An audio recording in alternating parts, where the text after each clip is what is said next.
Hello students, आज हम chapter 5 class 8 का शुरू करेंगे। आंकड़ों का प्रबंधन।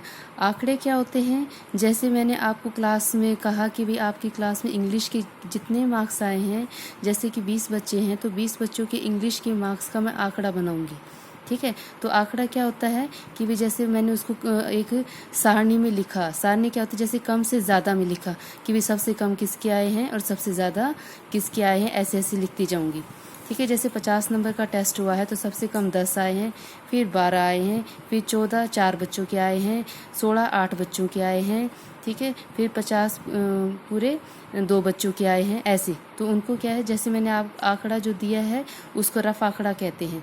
फिर जब उसको आप क्रम वाइज लगा लेते हैं, आरोही क्रम में या अवरोही क्रम में, असेंडिंग या डिसेंडिंग ऑर्डर में, तो आप उसको आंकड़ों का प्रबंधन बोलेंगे। ठीक है, तो यही चीज़ आज हम सीखेंगे।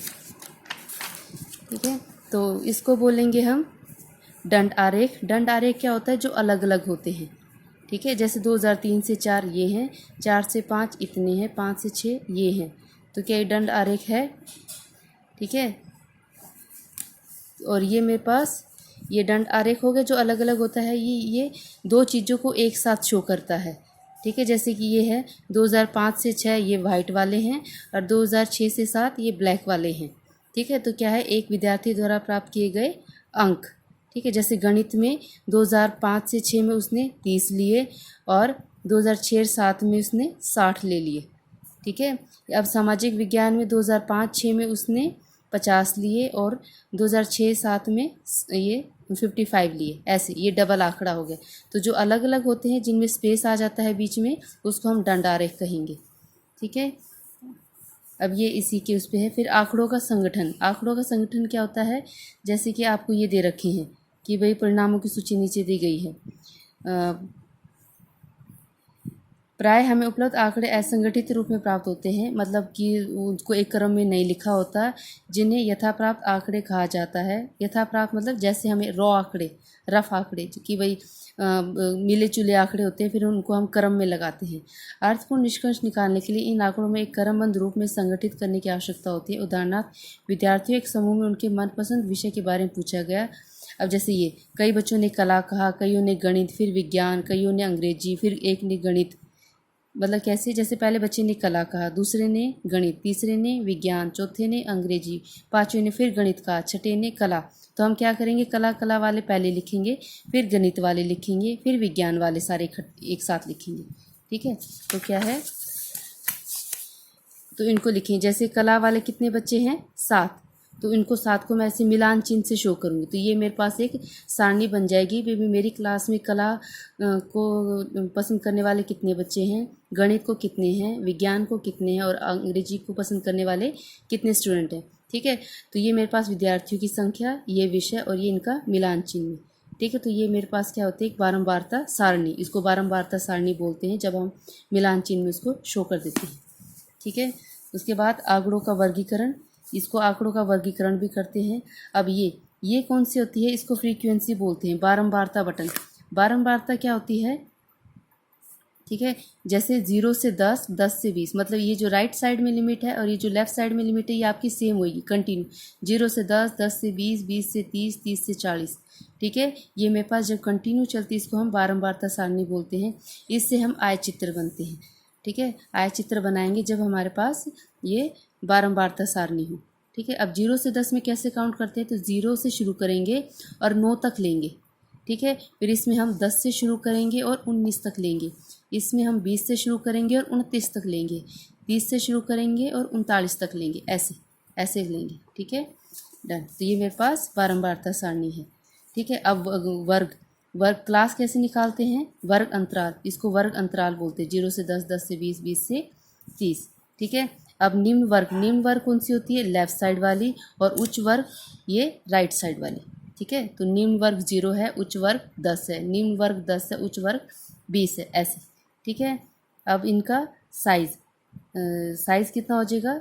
अपर माइनस लोअर लिमिट 20 माइनस 10। तो 10 10 का डिफरेंस है, तो 10 मेरे पास माप आ जाएगा।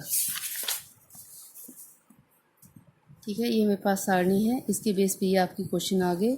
अब मेरे पास ये वर्ग अंतराल है, इसको मैंने इससे शो करा। तो ये आयत चित्र है। तो 0 से 10, 0 से 10 कितने बच्चे हैं? 2। अब 10 से 20 10 है, तो 10 से 20 10 आ जाएगा। तो ऐसे ऐसे हम बनाएंगे। तो नीचे विद्यार्थियों के प्राप्त अंक और यहाँ पर विद्यार्थियों की संख्या, मतलब 2 बच्चे ऐसे हैं जिन्होंने 0 से 10 के बीच में 2 नंबर लिए। फिर मेरे पास 10 बच्चे ऐसे हैं जिन्होंने 10 और 20 के बीच में नंबर लिए। फिर मेरे पास 20 बच्चे ऐसे हैं जिन्होंने 20 और 30 के बीच में नंबर लिए। ठीक है, ये विद्यार्थियों की संख्या, तो इसको ऐसे रीड करेंगे। ओके, ये भी ऐसे ही है। आगे देखिए, आगे आपकी अब एक्सरसाइज शुरू हो गई है। तो फर्स्ट क्वेश्चन देखो क्या है। निम्नलिखित में से किन आंकड़ों को दर्शाने के लिए आप एक आयत चित्र का प्रयोग करेंगे? तो आयत चित्र का कब प्रयोग होगा? जब आपको बारंबारता सारणी दे रखी, मतलब कंटिन्यू आपको दे रखा हो, जैसे 0 से 10 है, 10 से 20 है, ऐसे अगर आपको दे रखा हो तो आयत चित्र बनेगा।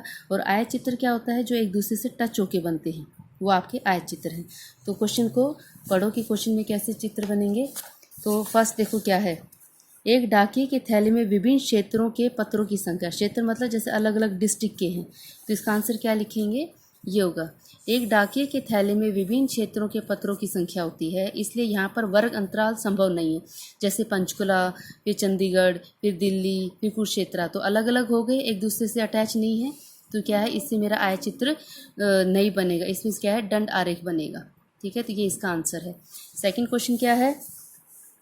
किसी खेलकूद प्रतियोगिता में प्रत्याशियों की ऊंचाई, आप ऊंचाई देखो कैसे है, जैसे कि कई की 6 फुट 4 इंच है, इन्होंने क्या है ऊंचाई पूछी है, तो हम सेंटीमीटर में लेंगे, जैसे 153, 152, 132 सेंटीमीटर। तो क्या है, किसी खेलकूद प्रतियोगिता में प्रत्याशियों की ऊंचाइयों की सभी स्थितियों में आंकड़ों के वर्ग अंतरालों में विभाजित किया जा सकता है। अब जैसे मैं लूँ कि भाई 100 से 120, फिर 120 से 130, 130 से 140 सेंटीमीटर, तो कंटिन्यूटी आ गई, तो इसमें हम एक आयचित्र बना सकते हैं। जिसमें कंटिन्यूटी आएगी उसमें हम आयचित्र बना सकते हैं। अगला देखो सी पार्ट। 5 कंपनियों द्वारा निर्मित कैसेटों की संख्या। 5 कंपनियां तो अलग अलग हैं, एक दूसरे से अटैच नहीं है, तो इसमें हम कौन सा चित्र बनाएंगे? दंड आरेख, आयचित्र नहीं बनेगा। तो आंसर क्या लिखेंगे? यहाँ पर कोई वर्ग अंतराल नहीं है, यहाँ पर 5 कंपनियों के नाम दिए गए हैं, इसलिए आंकड़ों के अभाव में एक आयचित्र का प्रयोग नहीं कर सकते। ठीक है, अगर फोर्थ क्वेश्चन देखो। किसी स्टेशन पर प्रातः 7 बजे से साढ़े 7 बजे तक रेलगाड़ियों में जाने वाले यात्रियों के लिए की संख्या है। ठीक है, तो इस पर हम कैसे लिखेंगे? ये देखो, यहाँ पर किसी स्टेशन पर प्रातः 7 बजे से साय के 7 बजे तक रेलगाड़ियों से जाने वाले यात्रियों की संख्या दी गई है। इन सभी स्थितियों में आंकड़ों को वर्ग अंतराल में विभाजित किया जा सकता है कि भाई जैसे सुबह के 7 से 8, फिर 8 से 9, 9 से 10 ऐसे।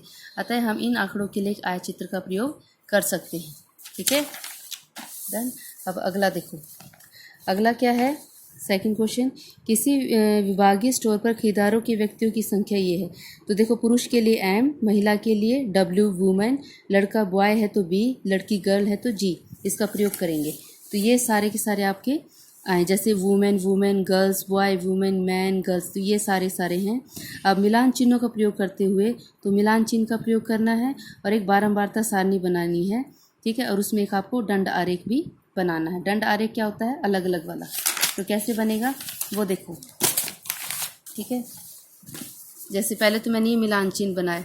खरीदार क्या है? मैन, वुमेन, बॉयज़ और गर्ल्स। तो मैन इसमें काउंट करना 15 आएंगे, वुमेन मेरी 28 आएंगी, बॉयज़ मेरे 5 आएंगे और गर्ल्स मेरी 12 आएंगी। इन सबको ऐड करेंगे तो 60 हैं। ठीक है, अब 15 को, ये मेरा मिलान चिन्ह है, जैसे 1 2 3 4 और ये 5, 1 2 3 4 और ये 5, ऐसे ऐसे शो करेंगे। 15 है, ये मेरे पास 28 है, तो 5 5 ज़ा 25 और 3 रिमेनिंग रह गए। ये 5 है और ये मेरे 12। ठीक है, अब इसका दंड आरेख, तो ये मेरे पास खरीदार और ये मेरे पास खरीदारों की संख्या। ठीक है, जैसे मैन कितने मेरे पास? 15, वुमेन कितनी है मेरे पास? 28। इसी तरह बॉयज़ कितने हैं? 5, गर्ल्स कितनी है? 12। ये आपका दंड आरेख बन गया। ठीक है, अब थर्ड क्वेश्चन देखो। किसी फैक्ट्री के 30 श्रमिकों की मजदूरी ये है, ये 30 मजदूर की सैलरी दी गई है हर हफ्ते की। ठीक है, तो आपको मिलान चिन्ह का प्रयोग करते हुए इस अंतराल का प्रयोग वाली एक बारंबारता सारणी बनानी है। सिर्फ आपको दंड आरेख या आयत चित्र नहीं बनाना। ठीक है। तो क्या है, जैसे आप 800 से 810 लेंगे, 810 से 820, तो 800 से 810 में क्या है, 800 को लेंगे और 809 तक लेंगे। जैसे 800 से 810 इसमें नहीं आएगा, वो इसमें आ जाएगा। तो इसमें आप 800 से शुरू करके 809 तक, इसमें 810 से शुरू होकर 819 तक। ठीक है। अब जैसे 800 से 809 में ये भी आ जाएगा, ये भी आएगा 808, और देखो ज़रा 806 भी आ जाएगा। उसके बाद इतने ही आएंगे। ठीक है। तो अब ये बनाएंगे कैसे, वो देखो ज़रा,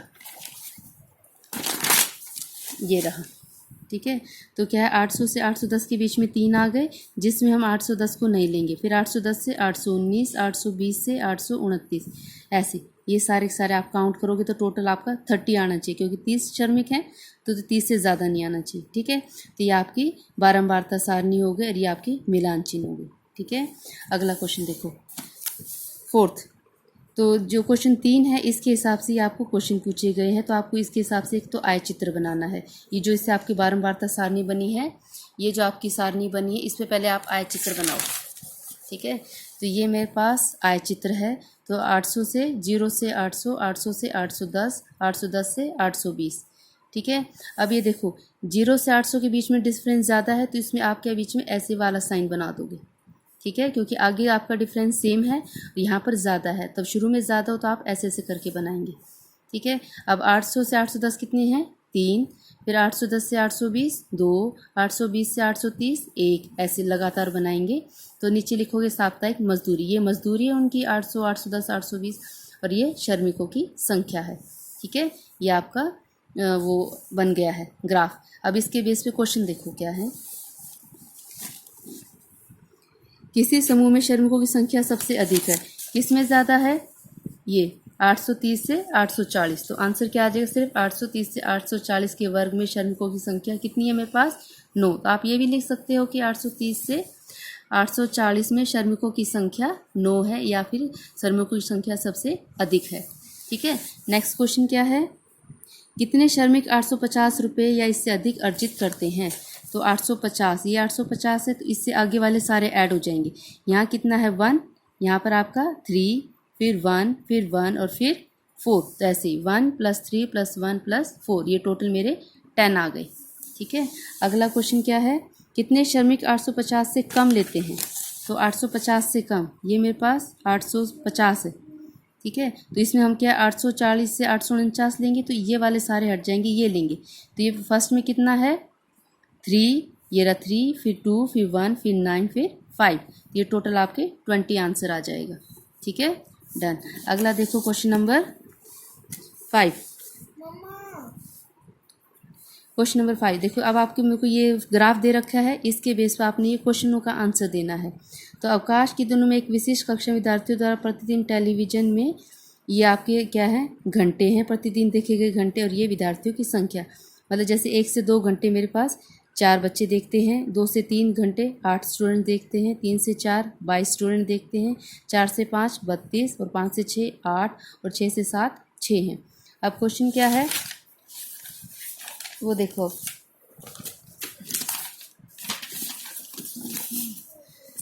हाँ जी।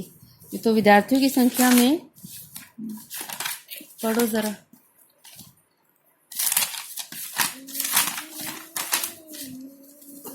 हाँ जी।